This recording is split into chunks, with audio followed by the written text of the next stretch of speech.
우리가 함께 나눌 하나님의 말씀은 신약성경 마가복음 11장 1절부터 19절까지 말씀입니다.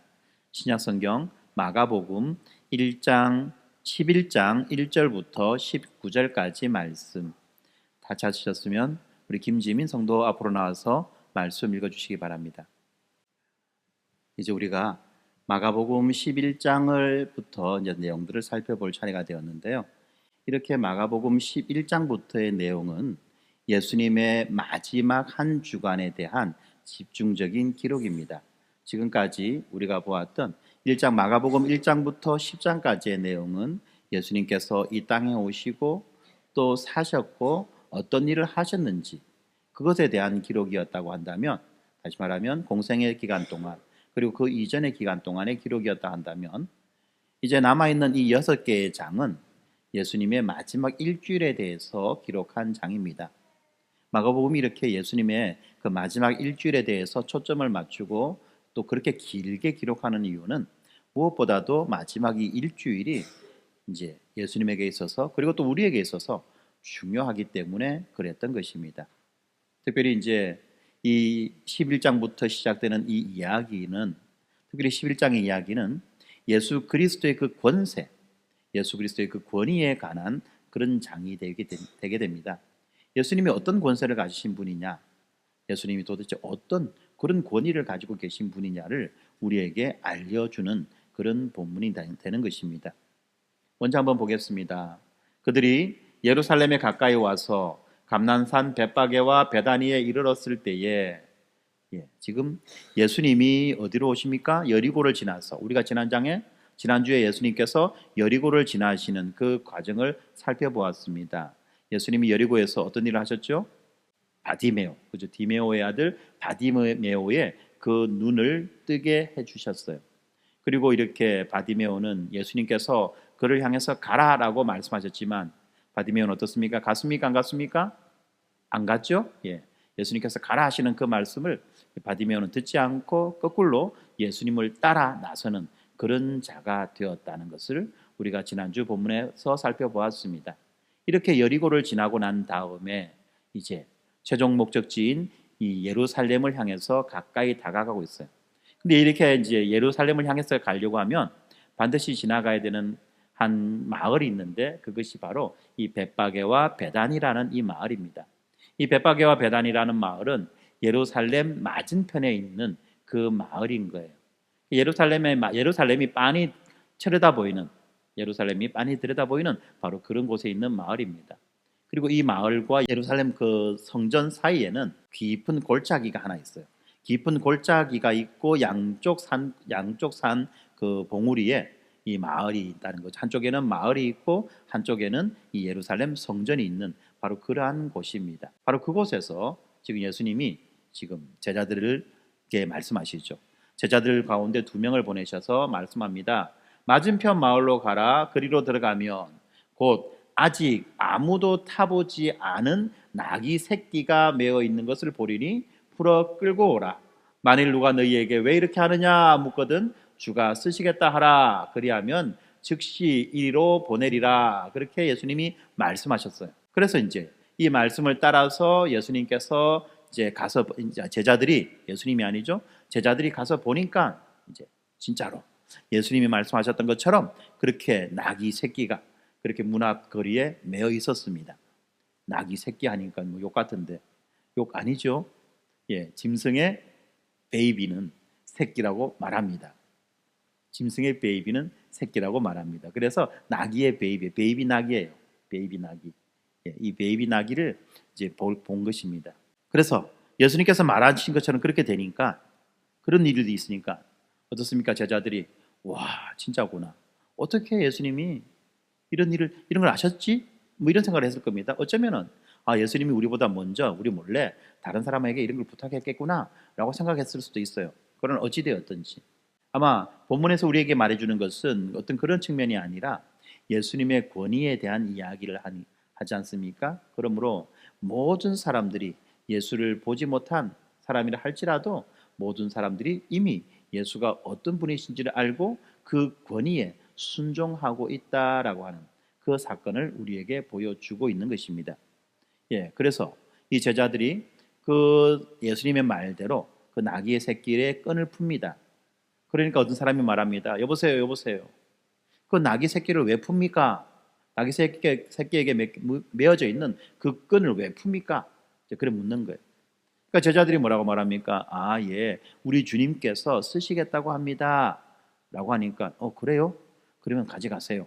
라고 이제 하는 그런 반응이 나온 겁니다.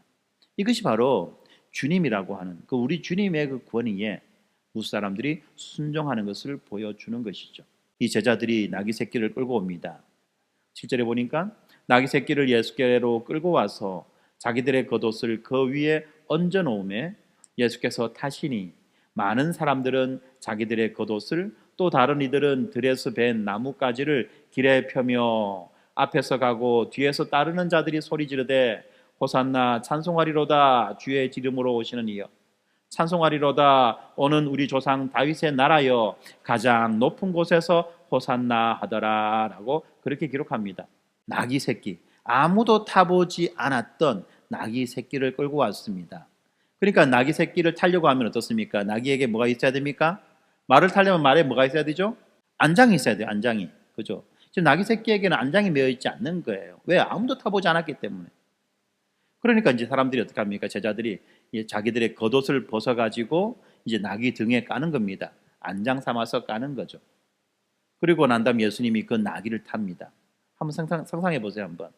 한 번도 사람을 태워보지 않은 그 짐승이 사람이 타면 어떤 반응을 보일까요? 네, 주인님, 어서 타세요. 네, 언젠가는 이런 날이 올 줄 알았습니다. 준비했습니다. 나는 오늘 이 날을 위해서 준비했습니다. 어서 타십시오. 그렇게 할까요? 어떻게 하겠죠? 맞아요. 막 미쳐 날뛰는 게 일반적인 거 아닙니까? 그죠? 그래서 카우보이들이 말을 길들일 때, 그죠? 그 말 위에서 막 안 떨어지려고 막 그래 하잖아요. 그래서 말은 사람을 떼어내려고 하고 또 사람은 말에서 안 떨어지려고 하고 누가 이기냐의 싸움이에요. 그때 이제 사람이 만약에 말에서 떨어지면 말이 이제 다시는 그 사람 말 안 듣죠.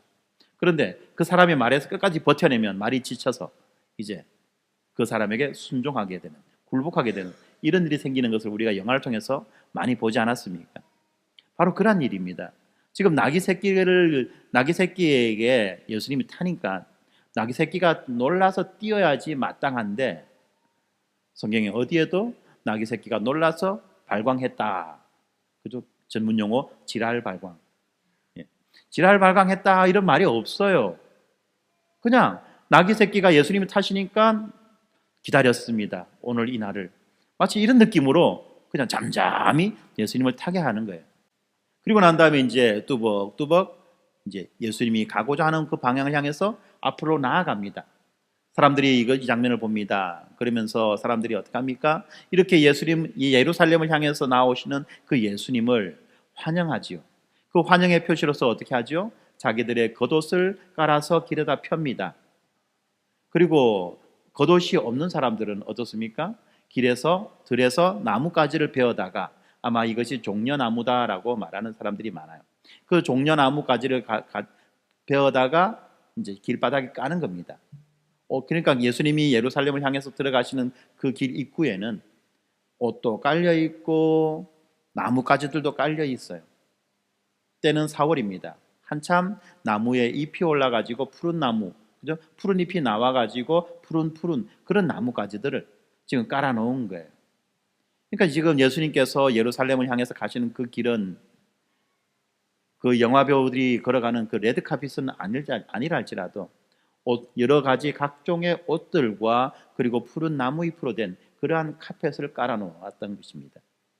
바로 사람들은 이런 방식으로 예수님이 예루살렘 성으로 오시는 것을 환영하고 있는 거예요. 오늘 설교 제목이 뭡니까? 설교 제목 관심 없으시죠? 네, 왕의 기한입니다. 지금 드디어 그 왕이 돌아오시는 거예요. 반지의 제왕이라는 그 스펙타클한 그 영화를 보면 우리의 왕이 언제나 오시려나, 우리의 이 위기 상황을 언제 오셔서 우리를 도와주시고 우리를 구원해 주실까 하는 그런 이제 왕에 대한 기다림이 있지 않습니까? 네, 그 왕이 지금 오시는 겁니다. 예루살렘 성을 향해서 지금 걸어가고 계시는 거예요. 그러니까 사람들은 어떻습니까? 자기들의 겉옷을 깔아서 놓고 나무가지를 깔아서 카펫을 만들어 놓고 그것도 모자라서 이제 어떡합니까? 나무가지를 들어다가 꺾어다가 손에 들고 흔들면서, 그죠? 원래는 꽃다발을 들고 흔들어야 되는데 꽃다발을 못 구하니까 나뭇가지 급한 임시방편으로라도 나뭇가지를 들고 막 흔드는 거예요. 어서 오세요, 어서 오세요. 그렇게 하는 거예요. 이 사람들이 뭐라고 말합니까? 호산나 찬송하리로다. 주의 이름으로 오시는 이여 찬송하리로다. 우리 조상 다윗의 나라여 가장 높은 곳에서 호산나라고 그렇게 말하고 있어요. 여기에서 호산나라는 말, 우리가 찬양할 때 호산나, 호산나, 찬양할 때 호산나라는 말을 많이 써서 호산나라는 이 단어의 자체에는 우리가 익숙해져 있지만 사실은 그 뜻의 의미를 잘 모르고 쓰는 경우가 많이 있죠. 이 호산나라는 이 말은 주여 우리를 구원하소서라는 말이에요. 주여 우리를 구원하소서. 이 절망에 빠진 우리를 구원해 주시고 도탄에 빠진 우리 백성들을 구원해 주시고 하나님의 그 영광스러운 나라로 우리들을 이끌어 주시옵소서 라는 그런 의미가 바로 이 호산나라는 이 말 속에 담겨 있는 거예요. 자, 호산나 찬송하리로다. 주의 이름으로 오시는 이여 찬송하리로다. 오는 우리 조상 다윗의 나라여 가장 높은 곳에서 호산나라고 그들은 지금 외쳐 부르고 있어요. 지금 그들은 예수 그리스도가 자기들을 구원할 메시아라는 것을 이렇게 고백하고 또 찬양하고 있는 것입니다. 특별히 그들은 뭐라고 말합니까? 우리 조상 다윗의 나라여 라고 이렇게 말하죠. 오는 우리 조상 다윗의 나라여.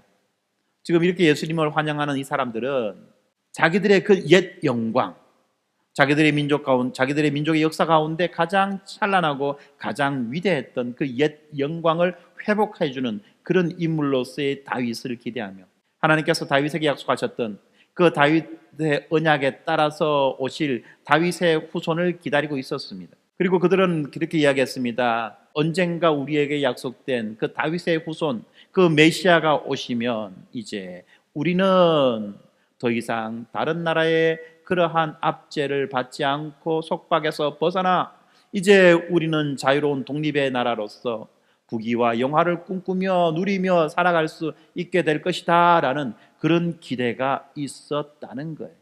그리고 그 기대감으로 예수 그리스도를 지금 바라보고 있습니다. 그런데 예수님 어떻습니까? 그들이 찬양하고 있는 그들의 메시아 구원주이시면 분명합니다. 지금 예수님은 구원주로서 지금 이 예루살렘 성을 향해서 걸어가고 계시는 거예요. 특별히 예수님께서 타셨던 이 낙이라고 하는 것은 바로 평화의 왕이라는 의미입니다. 여러분들이 잘 알고 있듯이 이 왕이 전쟁에 나갈 때는 뭘 타고 갑니까? 말을 타고 가요. 전쟁에 나갈 때는 키 크고 힘이 세고 높은 그 말을 타고 나갑니다. 그리고 전쟁에서 이기고 승리하여 돌아와 그리하여 이 나라에 평화가 선포되어졌을 때는 그때부터 왕은 무엇을 탑니까? 더 이상 말을 타지 않고 이 나귀를 타는 거예요. 말과 나귀의 키는요 그야말로 절반 이상 차이가 납니다. 말은 사람의 키만큼 그보다도 더 때로는 더 크게 키가 큰 동물이지만 나귀는 어떻습니까?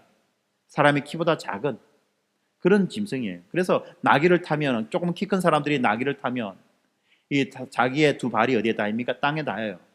그 땅에 닿지 않게 하기 위해서 발을 좀 들어야 돼요. 마치 어른이 키에 맞지 않는 아이들의 그 자전거를 타고 타는 것처럼 약간은 좀 어설픈, 약간 코믹한 그런 모습이 보여집니다.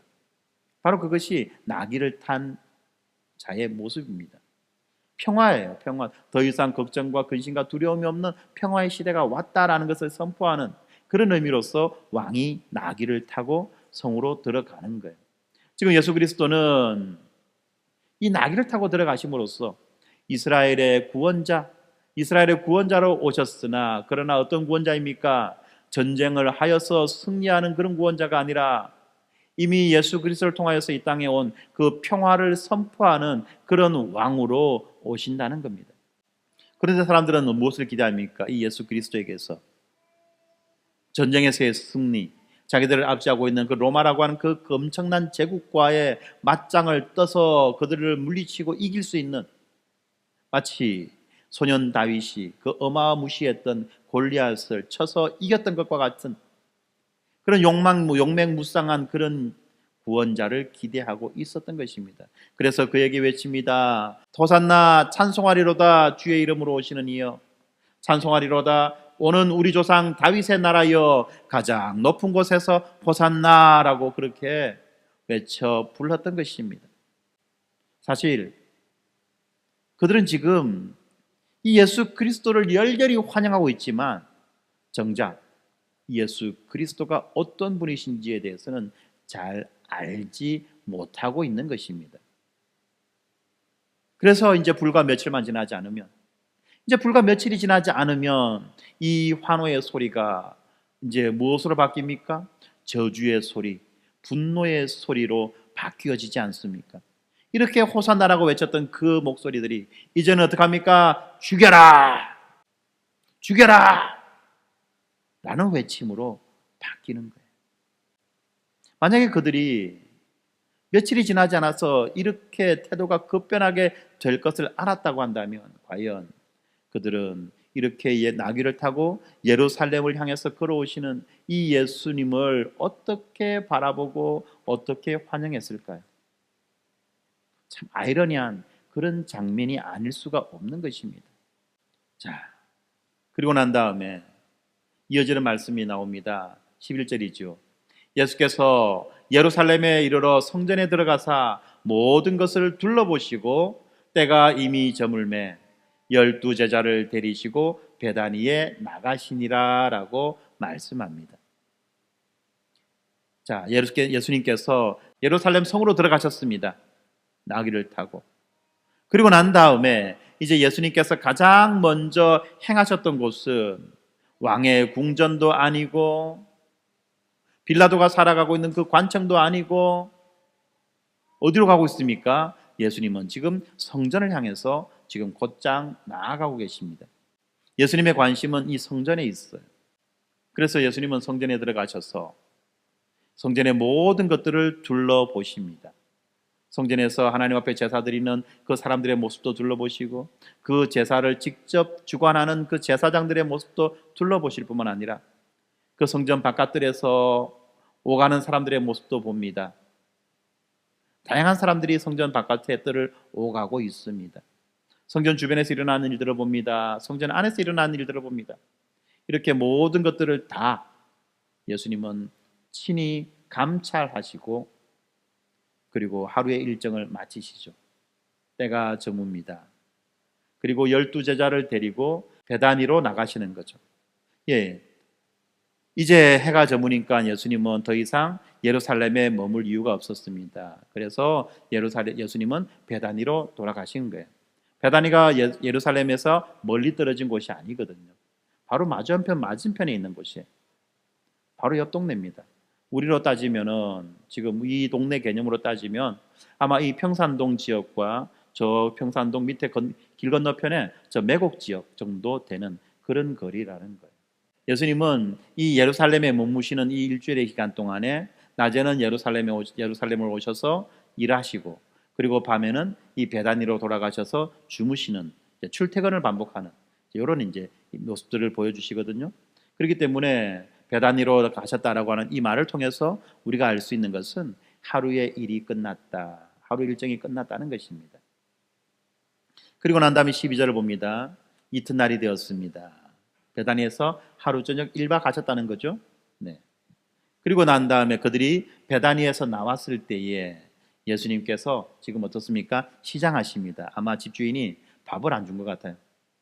보통 우리가 이제 이 호텔이나 여관에 묵으면 어떤 집은 아침 주는 집도 있고 어떤 집은 아침 안 주는 집도 있잖아요. 근데 아마 이 호텔은 아마 좀 저가형이라서 그런지 몰라도 아침을 안 준 것 같아요. 그러다 보니까 좀 시장하십니다. 13절입니다. 멀리서 잎사귀 있는 한 무화과 나무를 보시고 혹 그 나무에 무엇이 있을까 하여 가셨더니 가서 보신즉 잎사귀 외에는 아무것도 없더라. 이는 무화과의 때가 아님이라. 예수께서 나무에게 말씀하여 이르시되 이제부터 영원토록 사람이 내게서 열매를 따먹지 못하리라 하시니 제자들이 이를 듣더라라는 조금은 이상한 그런 이제 말씀이 기록되어져 있습니다. 예수님이 배가 고파서 사방을 둘러보는데 멀리 무화과 나무가 있어요. 그 무화과 나무를 보니까 잎이 무성합니다. 아마 조금 눈에 띄는 그런 나무였던 것 같습니다. 잎이 무성해요. 그러니까 이제 무화과 나무에 잎이 무성하면 지금쯤이면 의뢰이 어떤 열매가 달려 있겠거니라고 하면서 생각하고 그 무화과에게로 가셨던 것입니다. 근데 무화과 나무의 가지들을 살펴보니까 정작 있어야 될 열매들이 없다는 거예요. 그래서 지금 예수님이 뭐라고 말씀하십니까?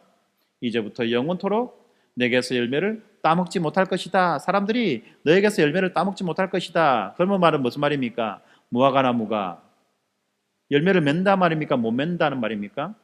열매를 못 맺는다는 거예요. 그리고 이제 우리가 이제 11장 뒷부분을 보면 알 수 있듯이 이 무화과 나무는 열매를 맺지 못하게 되니까 어떻게 됐습니까? 죽었어요. 지금 너는 죽을 것이다는 그 심판을 무화과 나무에게 내리신 거예요. 그런데 본문에 특별히 눈에 띄는 그런 구절이 있죠. 이것은 무화과의 때가 아니다라고 말해요. 그러니까 이제 앞뒤 맥락을 잘 모르고 보면 어떻게 우리가 예수님을 오해할 수 있느냐면, 이 말씀을 오해할 수 있느냐면, 예수님이 배가 고파가지고 무화과 나무에 가서 뭔가 먹을 걸 찾았는데, 근데 아직 때도 안 된 무화과 나무예요. 이 무화과 나무. 무화과 열매가 열릴 때도 안 된 무화과 나무에 가서 무화과를 찾고는 없으니까 짜증나서 이 나무를 죽여버렸다. 약간 어떤 느낌이냐면 사람이 나무에까지 올라가서 숭늉을 찾는다 그런 말이 있습니까? 연못 구워 고기를 찾는단 말입니까? 무슨 말이 뭐 하나 있죠. 그거 하여튼 숭늉인지 하여튼 고기인지 모르겠네. 제가 한자로는 연못 구워라고 하는 말인 것 같은데 제가 조금 약간 인문학 상식이 약간 요즘에 좀 떨어지는 것 같아요. 하여튼 그죠? 우물에서 숭늉 찾는다는 그 말 비슷한 그런 말인 거예요. 아닌데 가서 어거지를 쓰고 자기의 억지가 통하지 않으니까 그냥 막 우물에 침 뱉고 가는 약간 이런 느낌으로 지금 우리에게 이 본문이 이제 좀 비춰지는 그런 수가 있습니다. 왜 이런 일이 생겼는지를 조금 더 알아야만 합니다. 여러분들도 이미 많이 알고 계시겠지만 지금 이 시점이 어느 시점이냐면 유월절이 임박한 시기입니다. 약 한 4월 정도 됩니다. 이 4월쯤이 되면 이 무화과에 어떤 현상들이 일어나느냐면 3월부터 시작해가지고 3월 중순 또는 3월 초 또나 중순쯤 되면 먼저 무화과 나무에 작은 열매가 열립니다. 그리고 난 다음에 이제 무화과 잎이 나옵니다. 그리고 무화과 잎이 나와서 어느 정도 되면은 이제 진짜 무화과 열매가 열리기 시작하는데 이 진짜 무화과 열매가 열릴 때는 앞에 맺혔던 작은 무화과 열매는 떨어져 버려요. 그러니까 이건 진짜 무화과 열매가 아니죠. 그런데 다행히 이 열매는 독이 없어요. 이 처음에 열렸던 이 열매는 독이 없어요. 맛도 없지만 독도 없습니다. 그래가지고 이제 이 열매를 주로 누가 먹느냐 하면 당시에 가난한 사람들이 이 지금 곡식을 거두기 전에 춘궁기지 않습니까? 우리로 따지면 보릿고개예요. 지금 이때가 딱. 왜냐하면 6월절부터는 보리를 거두거든요. 보리를 거두는 그런 시기가 되기 때문에 6월절이 지나면 먹을 것이 생깁니다.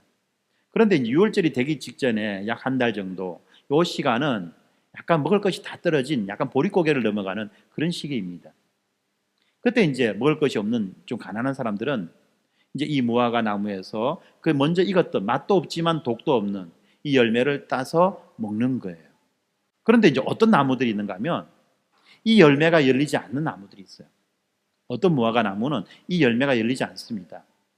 그러면 이 나무는 어떠냐면 특별히 열매가 열리지 않았기 때문에 그 나무의 힘을 어디에 쓰는가 하면 잎을 내는데 나무의 힘을 쓰는 거예요.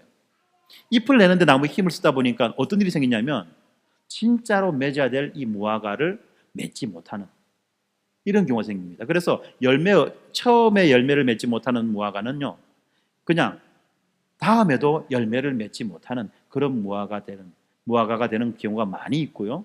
특별히 무화과는요, 이렇게 잎을 내는 이 과정에 어마어마한 지력을 소비합니다. 엄청난 지력을 소비해요. 그러다 보니까 이게 이제 잎을 내지 않고 이 열매를 맺지 않는 이 무화과 나무는 단지 열매만 맺지 못한 정도로 끝나는 게 아니라 땅의 기운을 다 빨아들이니까 어떻게 되느냐면 주변에 있는 나무들을 못 자라게 만드는 거예요. 그러니까 농부들은 어떻게 하느냐면 이 이런 무화과 나무는 그냥 베어 없애는 그런 경우도 있다는 겁니다. 자, 이런 상황입니다. 이런 상황. 이런 어떤 내용들을 우리가 쭉 전체적으로 이해하고 그리고 난 다음에 이 본문을 보면 예수님이 지금 무화과 나무에서 진짜 그냥 어거지를 쓰는 게 아니라는 걸 알겠죠. 지금 예수님은 무화과 나무에 당연히 맺혀 있을 것으로 예상되었던 그 맛도 없지만 독도 없는 그 열매, 그것을 통해서 이 춘궁기를 보내는, 보릿고개를 넘는, 가난한 사람들이 보릿고개를 넘어가게 하는 그 열매들을 찾았던 거예요. 그런데 가서 보니까 열매가 없어요. 열매가 분명히 있어야 되는데 없어요. 그런데 잎은 무성해요. 이야, 이건 뭐냐? 빛 좋은 게살구라는 겁니다. 이건 빛 좋은 게살구구나 라는 거예요. 그런데 예수님이 그냥 아무리 그렇다 할지라도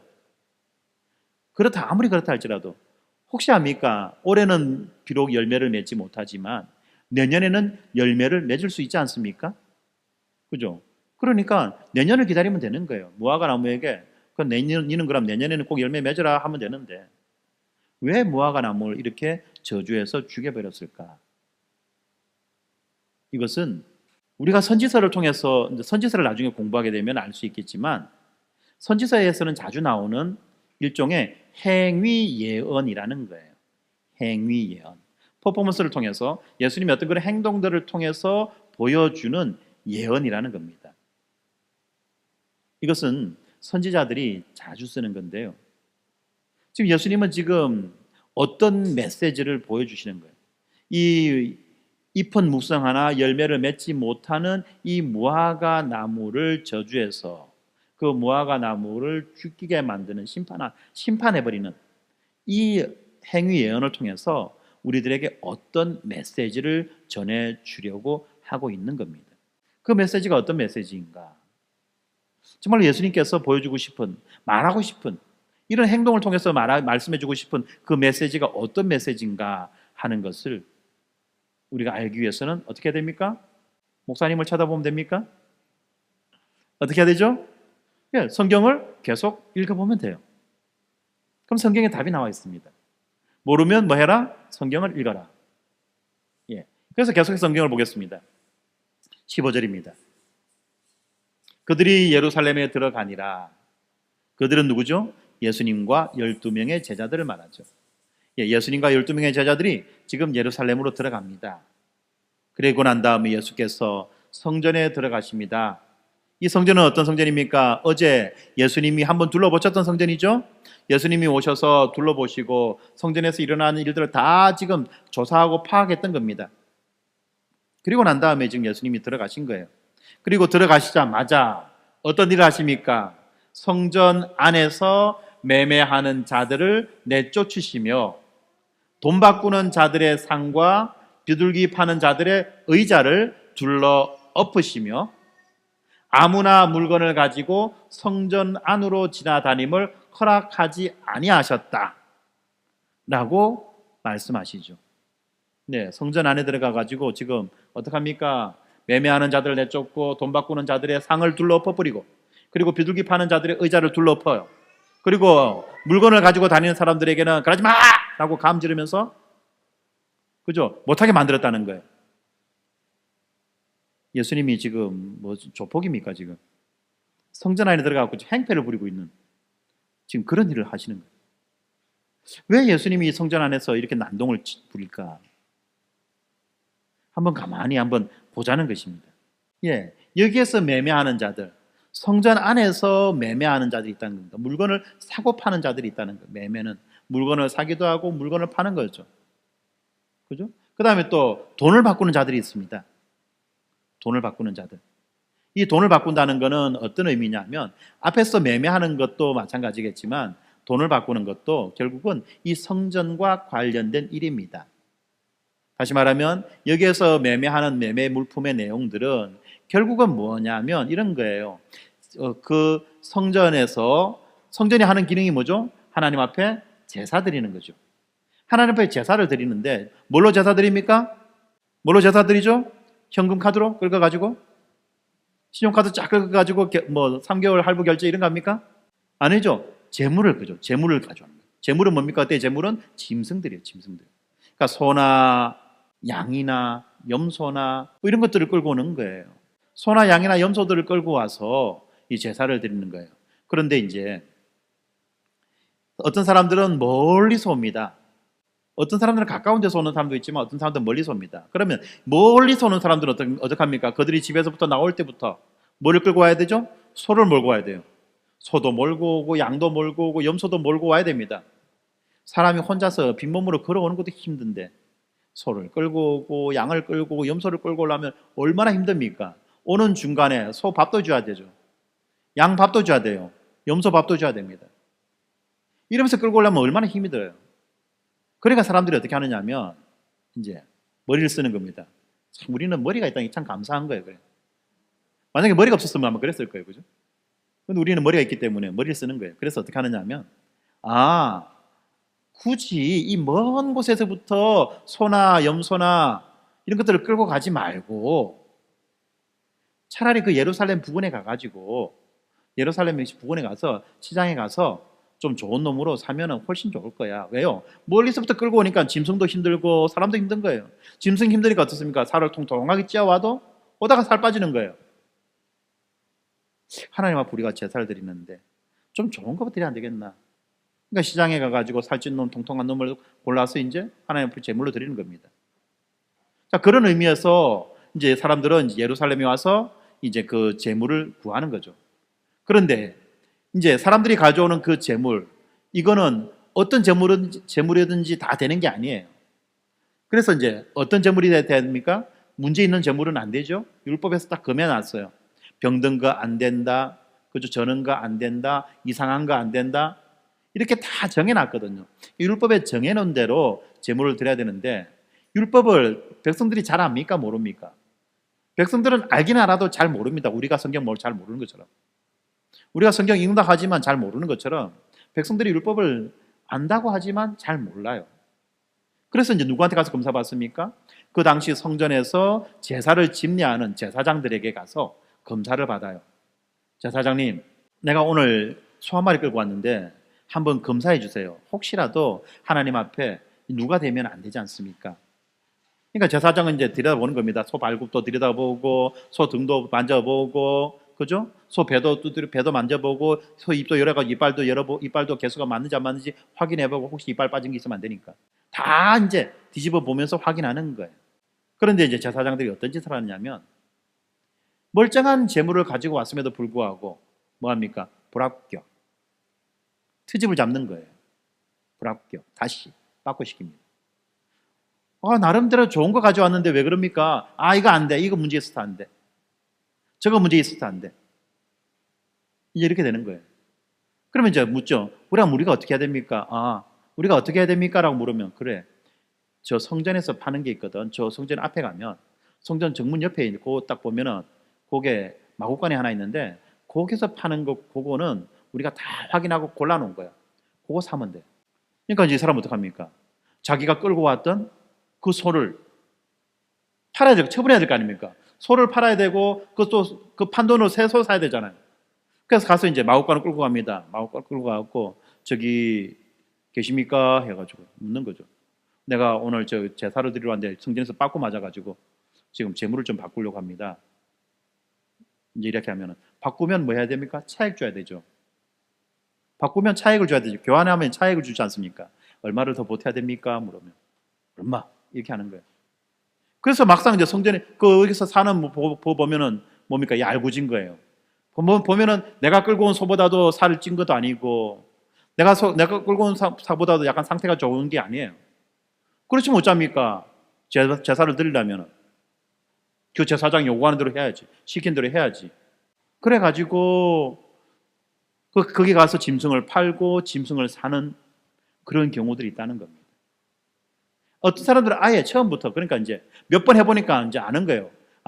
내가 아무리 좋은 거 가져가봤자 어차피 빠꾸 먹을 건데 차라리 처음부터 그가 사자 그냥 돈 주고 비싼 가격이지만 그래가지고 이제 거기 가가지고 이제 짐승을 사는 겁니다. 그렇게 매매하는 자들이 생긴 거예요. 그렇게 매매하는 자들을 내어 쫓습니다. 그다음에 왜 돈 바꾸는 자들이 생겼느냐 하면 이 성전에는 성전세라고 하는 개념의 세금이 있습니다. 이 성전세라고 하는 것은요, 이스라엘에 속한 모든 남자들, 이스라엘에 있는 모든 성인 남자들은 1년에 한 번씩 이 성전세를 내야 되는데요. 그러니까 인두세입니다. 사람 한 사람에게 붙여지는 그 세금인 거예요. 사람에게 붙여지는 세금을 인두세라고 하죠. 그죠? 인두세라고 합니다. 학생들 잘 들어놓으세요. 예. 그렇게 이제 인두세인데 이 세금을 낼 때는 뭘 해야 되느냐 하면 반드시 정해놓은 돈의 종류가 있습니다. 아무 돈이나 가져와서 하면 안 돼요. 달러 안 됩니다. 우리나라 돈 안 됩니다. 중국 돈 안 됩니다. 딱 여기는 정해놓은 돈이 있어요. 그거는 뭐냐면 그 성전에서만 통용되는 유대인들의 화폐가 있어요. 그 당시에 사람들이 통용했던 그 화폐는 어떤 화폐냐면 지금의 달러처럼 로마 제국에서 찍어낸 화폐가 있어요. 그 로마 제국에서 찍어낸 그 화폐에 보면 로마 황제의 그 조각이 새겨져 있죠. 그런 이제 그 화폐를 가지고 이제 사람들이 보통 쓰는데, 근데 성전에서는 어쩌면 그 화폐는 받지 않는 거죠. 성전에서만 쓰는 특수한 종류의 화폐가 있습니다. 유대인들의 화폐가 있어요. 그러니까 어떡합니까?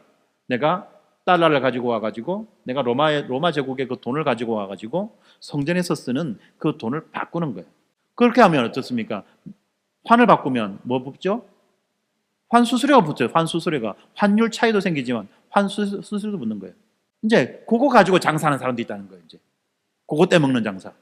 그러니까 성전세를 바치면 돼. 성전세를 바치려고 하는데 이제 그거를 그 중간에서 이제 어떤 그 마진을 챙기는 이런 사람들도 있고, 재물을 바치는데 그 재물에서 마진 챙기는 사람도 있고, 또 어떤 사람이 또 나옵니까? 비둘기 파는 사람이 나와요.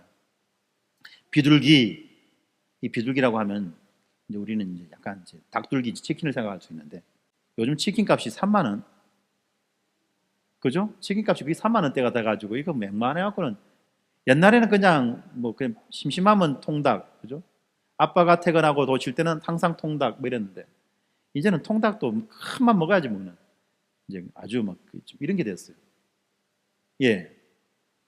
예, 그런데 이제 이 비둘기라고 하는 거는 이제 어떤 사람들이 이제 쓰는 거냐면 성전에 와서 제사를 드려야 하는 사람 중에서 반드시 드려야 되는 제사가 있어요. 그거는 뭐냐면 어떤 제사냐면 우리가 날마다 하는 거 있죠. 날마다 하는 짓, 죄 짓는 거.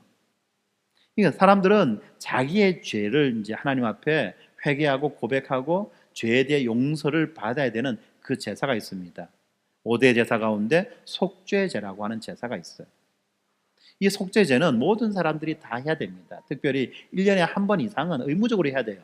뿐만 아니라 수시로 어떤 잘못을 범한 일이 생각나면 해야 되는 거예요. 그러니까 가장 빈번하게 드려지는 제사가 속죄제예요. 우리도 뭐합니까? 맨날 하나님 앞에 와서 뭐하죠? 회개하는 거예요. 참, 우리도 이제 회개할 때마다 돈을 좀 내면은 사람들이 막 제 앉을 건데 회개 한 번 할 때 100만 원이라면 그죠? 회개 한 번 할 때마다 100만 원씩 이제 하면 사람들이 막 간 크게 제 앉으려고 할걸요? 길을 쓰고 어쩌든지.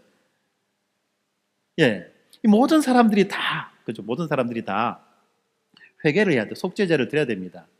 그런데 이제 속죄제를 드리는데 돈 많은 사람들은 상관없어요. 뭐 날마다 짓고 그냥 날마다 하면 돼요. 양 잡으면 돼요. 날마다 짓고 날마다 죄 짓고 날마다 양 잡으면 됩니다. 근데 이 속죄제는요, 모든 사람들이 다 드려야 되기 때문에 아주 특수한 이 조항이 있습니다.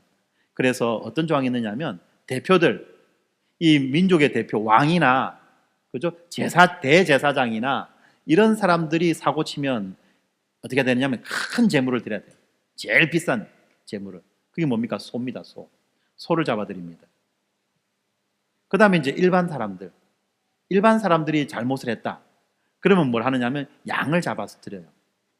그런데 없는 사람들한테 양 잡아드리는 거는 이게 보통 어려운 일이 아니거든요. 여러분 생각해 보세요. 사람이 없다고 죄 안 짓습니까? 사람이 있다고 죄 많이 짓고 없다고 죄 안 짓나요? 죄는 똑같이 죄요. 있으나 없으나 다 똑같이 짓는 게 죄 아닙니까? 그러니까 하나님이 이제 우리의 형편을 아시고 그렇게 두신 거예요. 만약에 사람들이 좀 가난하거나 형편이 어려운 사람들이 있으면 그 사람들은 굳이 양을 잡지 않아도 된다. 그러면 뭘 하면 되느냐? 양 대신, 꽁 대신 닭이라고 양 대신 비둘기를 잡아라. 그래서 비둘기를 잡아서 하나님 앞에 제물로 드려라. 그것도 안 되는 정말로 찢어지게 가난한 사람들은 뭘 해라? 비둘기 안 가져와도 되고 그냥 밀가루 갖고 나 밀가루라도 가져와서 하나님 앞에 제사를 드려라. 어떤 사람들은 이거 보고 이제 오해하고 착각하는 사람도 있어요. 와, 우리 하나님 되게 독하네. 있는 놈한테도 뜯는 것도 좀 그런데 없는 사람한테가 그래 뜯어먹나? 이건 뜯어먹는 행위 아니죠. 이건 뜯어먹는 게 아니에요. 뭡니까? 자기의 그 잘못, 죄를 하나님 앞에 고백하고 회개하는 거예요. 그래서 어떻게 살아야 됩니까? 그래서 어떻게 합니까? 거룩하게 살아가는 거예요. 거룩하게 살아가겠다고 결단하고 결심하는 거예요. 자기의 죄를 인정하고 회개함으로써 죄를 인정하느냐 인정하지 않느냐, 잘못을 인정하느냐 인정하지 않느냐는 어마어마한 차이가 있습니다. 여러분, 잘못을 인정하는 사람은요, 다시는 그 잘못을 반복하지 않으려고 애를 씁니다. 설령 그 다음에 또 똑같은 잘못을 반복한다 할지라도 그 잘못을 반복하지 않으려고 애를 써요. 그런데 잘못을 인정하지 않는 사람들은 어떡합니까? 아무런 끄리낌 없이 그 짓도 합니다. 뭐 어때서? 아무 끄리낌 없이 그 짓도 합니다. 지금 우리가 보고 있는 누구처럼. 뭐 어때서? 내가 뭐 잘못했다고. 이렇게 되는 거예요. 이렇게. 그렇기 때문에 모든 사람은 다 자기의 잘못을 인정하고 고백하라는 그런 의미에서 하나님이 이렇게 자기 각 사람들의 형편에 맞추어서 재물에 차등을 두셨어요. 유일한 차등입니다. 이게 뭐냐면 바로 속죄제예요. 그러니까 지금 이 비둘기를 파는 사람들은 어떤 사람들이냐면 없는 사람들을 대상으로 해서 비둘기를 파는 거예요. 아까 소나 양도 마찬가지로 중간에 폭리를 취했죠. 그죠? 중간에 수수를 떼먹었어요. 그런데 이것들이 어디까지 하느냐면 이 없는 사람들 덩치 먹는 거예요. 이게. 하나님이 없는 사람들 덩치 먹는 게 아니라 그 하나님의 일을 한다라고 하는 이 성전에서 일하는 그 제사장들이 이런 짓거리를 하는 겁니다. 물론 제사장이 지 이름으로 지가 못하니까 뭐 하겠습니까? 친인척 동원하겠죠. 아는 사람 동원하겠죠. 그죠? 차명 계좌 터가지고 뭐 하는 거 맨키로 차명으로 해서 뭘 하겠죠. 바지사장 세워가지고 전방 열어놓는 거예요. 쫙.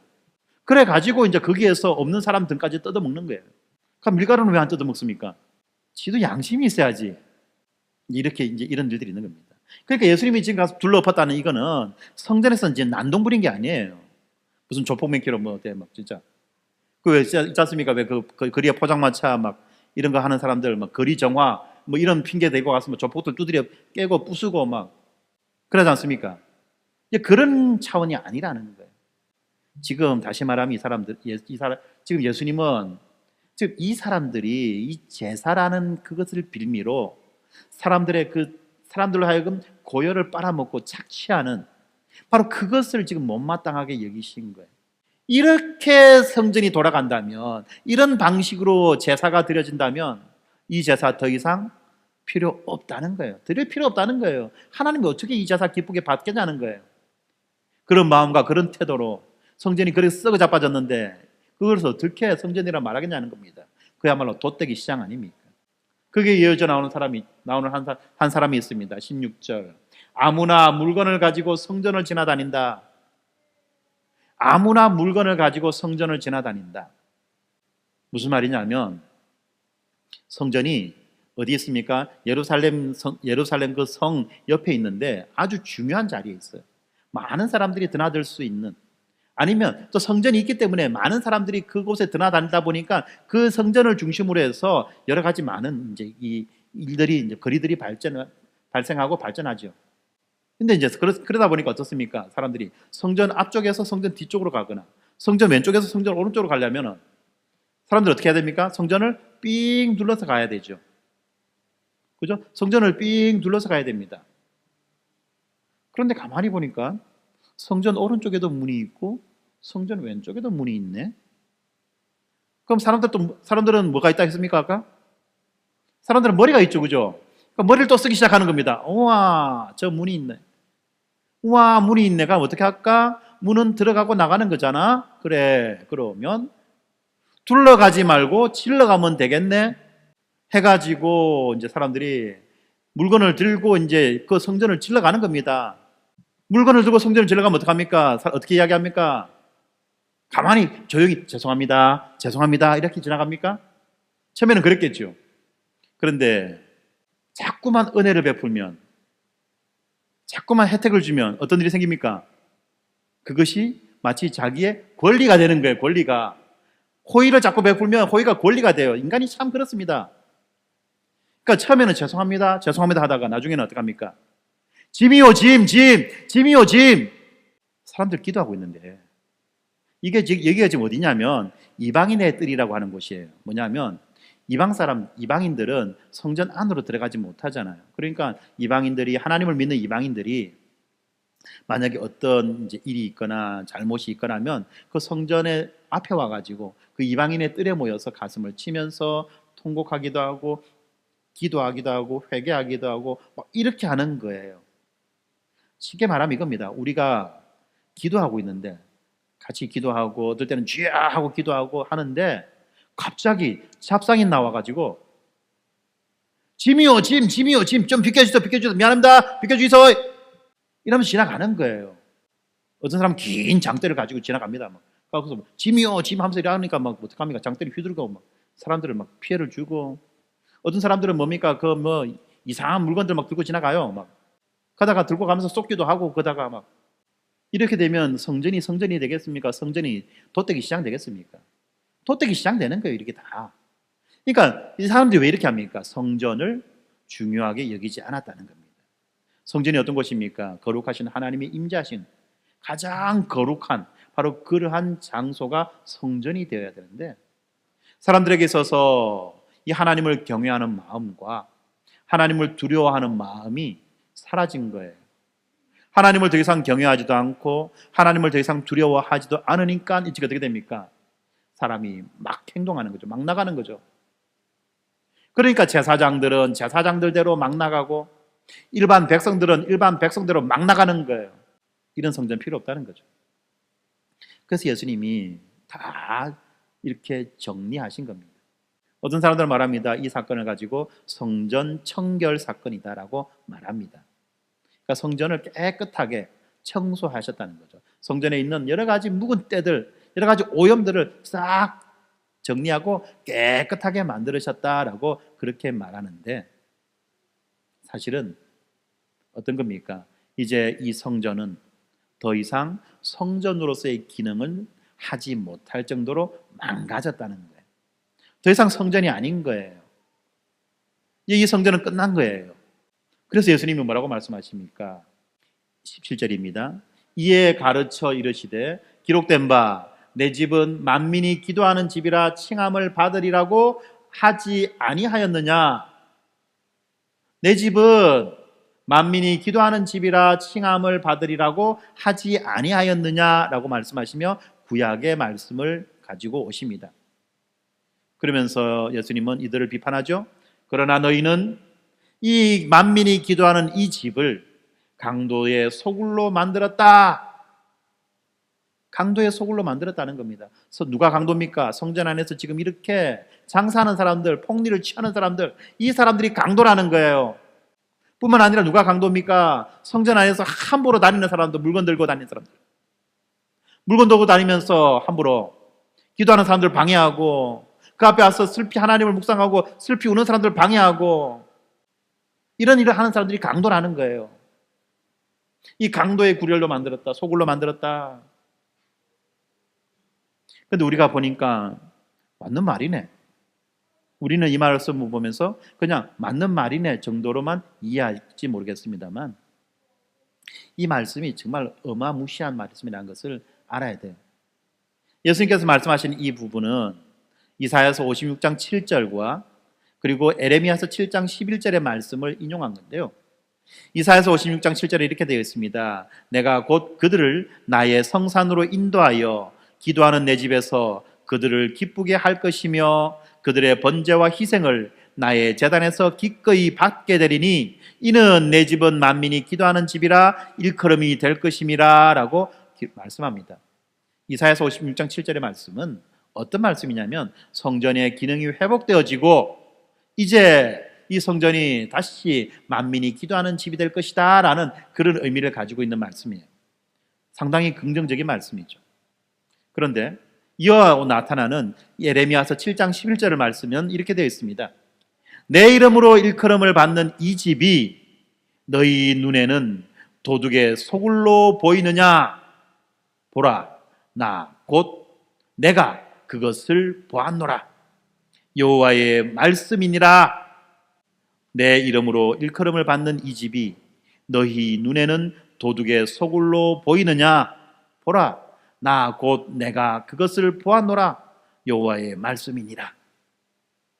그런데 이 예레미야서 7장은요 어떤 맥락이냐면 이런 거예요.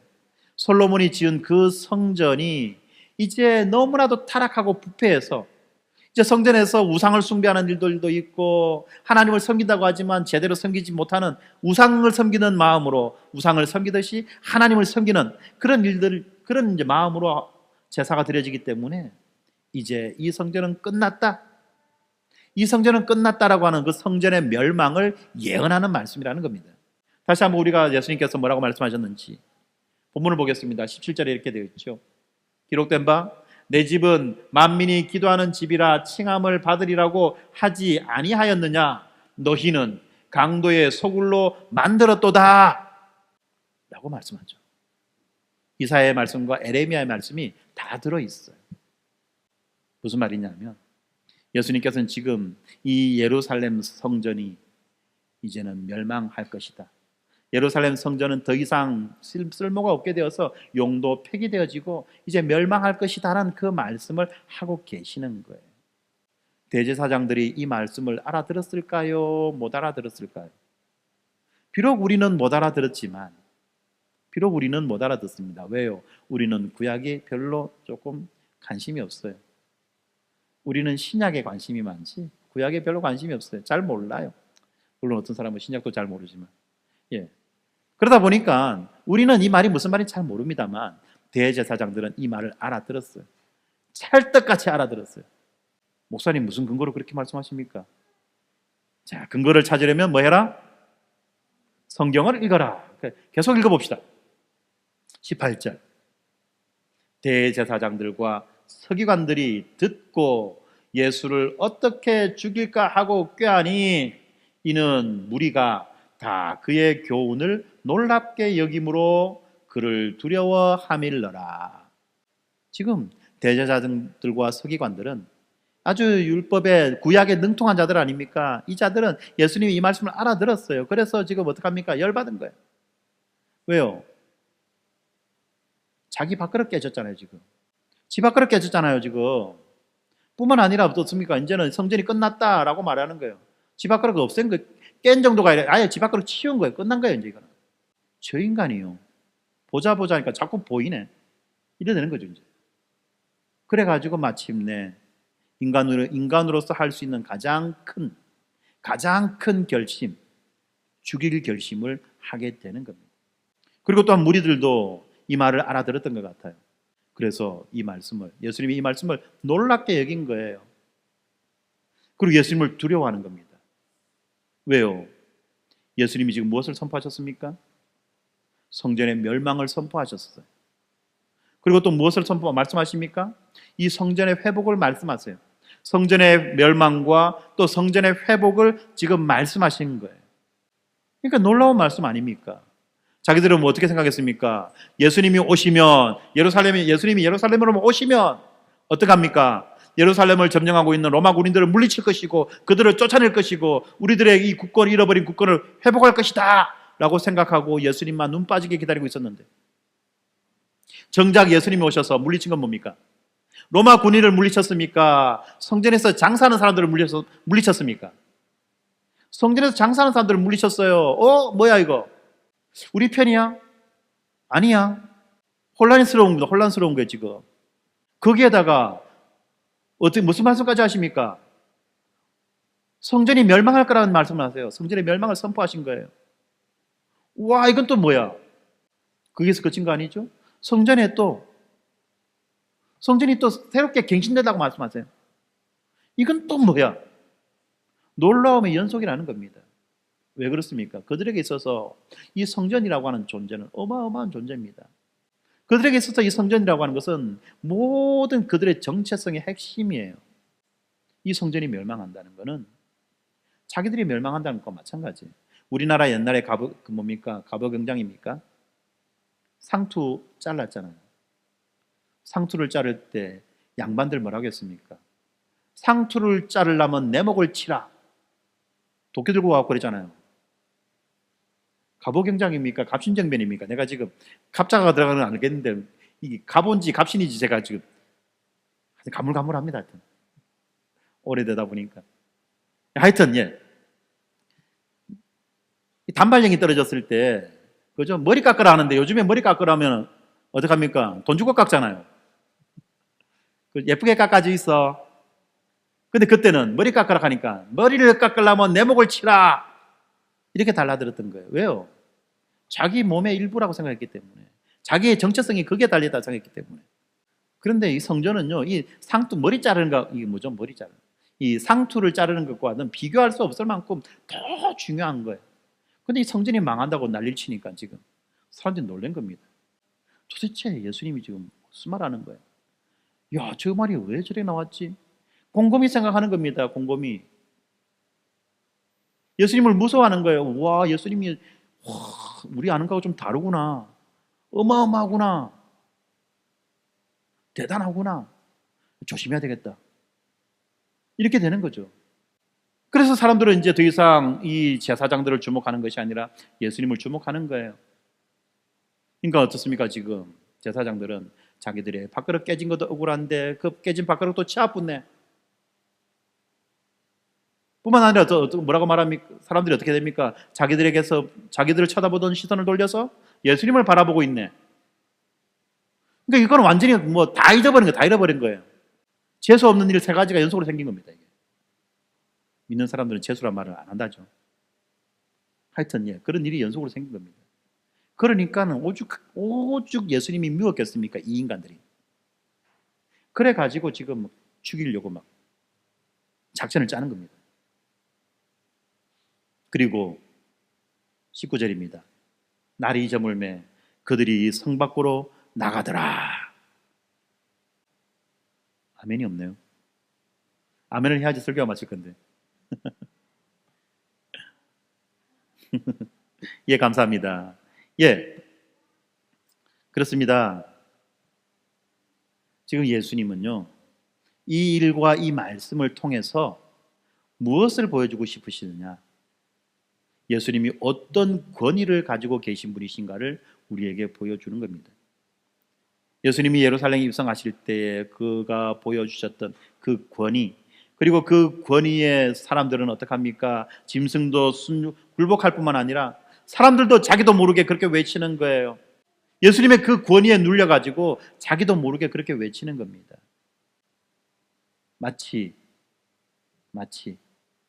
변화산에서 예수님의 그 영광스러운 모습을 본 제자들이 아무 말 대잔치를 벌였듯이 지금 영광 가운데 예루살렘으로 입성하시는 이 예수님의 모습을 본 사람들은 그 위험에 압도당해서 지금 그렇게 예수님을 찬양할 수밖에 없었고 기대할 수밖에 없었다는 거예요. 물론 그들이 그 전에 예수님에 대해서 들었던 이야기들이 있죠. 그런 것들이 증폭되어서 이런 반응을 보였습니다. 뿐만 아니라 예수님은 이 열매 맺지 못하는 감람나무를 심판하심으로써 그가 이 자연 만물에 대해서도 어떠한 영향을 미칠 수 있는지 그 권위를 보여주셨고, 뿐만 아니라 그 열매를 맺지 못하는 그 감람나무의 심판을 통해서 그 예언적 행위를 통해서 이제 예루살렘 성전의 그 운명이 어떻게 될 것인가를 지금 보여주시는 거예요. 그리고 이제 실제로 예수님은 그 성전에 들어가셔서 예루살렘 성전을 심판하시는 겁니다. 청소의 차원이 아니라 이거는 심판이에요. 이제 예루살렘 성전은 대문 닫은 겁니다. 문 닫고 문에 못질 당한 겁니다. 더 이상 성전으로서의 기능이 끝난 거예요. 그럼 어떡하지? 그럼 우리는, 하나님의 백성들은 어떻게 하나님을 예배할 수 있지? 어떻게 예배할까요? 참되신 성전, 눈에 보이는 거짓 성전이 아니라 참되신 성전인 예수 그리스도를 통하여 하나님을 예배할 수 있는 그 성전의 갱신이 이루어지는 것입니다. 바로 그러한 일들이 오늘 우리가 보고 있는 이 세 가지 사건 속에서, 연속되는 세 가지 사건 속에서 일어났던 것입니다. 그리고 이제 이 모든 사건의 완성은 다음 주 11장을 끝까지 보게 됨으로써 이 전체의 내용에 대한 보다 분명한 그런 이제 그림을 그릴 수가 있게 될 것입니다. 그러나 오늘 보았던 이 본문만으로도 우리는 예수님이 어떤 분이신지를 분명히 알 수 있는 것입니다. 예수님은 이런 분이십니다. 이런 권능과 권세를 가지신 분이 우리를 위하여 죽음 당하시기 위해서 예루살렘 성으로 들어오신 것입니다. 그리고 이제 그분의 마지막 일주일의 이틀이 지났습니다. 점점점 죽음의 그림자는 예수님을 향해서 다가오고 있습니다. 그러나 이 그림자가 다가오는 것은 또 다르게 이야기하면 예수님의 그 최종적인 승리가 다가오고 있다는 것이죠. 그 영광의 순간이 다가오고 있다는 것입니다. 이 영광의 순간을 우리가 기대하면서 계속해서 이 마가복음을 읽고 묵상하면 좋겠습니다. 제가 올 연말 안에 이 마가복음을 다 끝내려고 처음에는 생각을 했는데 과연 연말 안에 끝낼 수 있을지 알 수는 없습니다만 우리에게는 내년이 있습니다. 그래서 저는 감사합니다. 하여튼 마가복음 끝까지 여러분들 잘 들으시면서 또 들은 말씀 유튜브에 올라가면 반복해서 듣고, 그죠? 들음으로써 마가복음을 좀 더 풍성하게 이해하고 이 마가복음이 우리에게 주는 은혜를 풍성하게 누렸으면 참 좋겠습니다. 기도하겠습니다. 고마우신 아버지 하나님 감사합니다. 오늘 우리에게 또 말씀을 통해서 예수님이 어떠한 분이신지를 알려주셔서 감사합니다. 정말로 그렇습니다. 아버지 하나님, 우리들을 죄로부터 구원하실 우리들의 메시아 구원자이심을 우리가 고백합니다. 예수님이 참 성전 되심을 이 시간 우리가 고백합니다. 예수님이 모든 만물을 통치하시고 다스리시는 만왕의 왕이 되심을 이 시간 우리가 고백합니다. 아버지 하나님, 이러한 우리의 고백이 단순히 우리의 입술만의 고백이 되지 않게 하시고 우리의 삶의 모든 영역에서 예수가 나의 왕이라는 고백을 하며 살아갈 수 있도록 하나님 은혜 내려 주시옵소서. 나의 생각과 나의 행동과 나의 말, 우리의 모든 일상 가운데 예수가 나의 왕 되심을 온전히 드러내며 고백하며 살아가는 하나님의 거룩한 백성으로 우리가 이 땅을 살아갈 수 있도록 하나님 우리의 일상을 지켜주시고 일상 가운데 은혜 내려 주시옵소서. 날마다 말씀을 통하여 예수님을 묵상하게 하시고 날마다 기도를 통하여 예수를 만나는 복된 시간을 누릴 수 있도록 하나님 은혜 내려 주시옵소서. 감사합니다. 예수님 이름으로 기도드립니다. 아멘.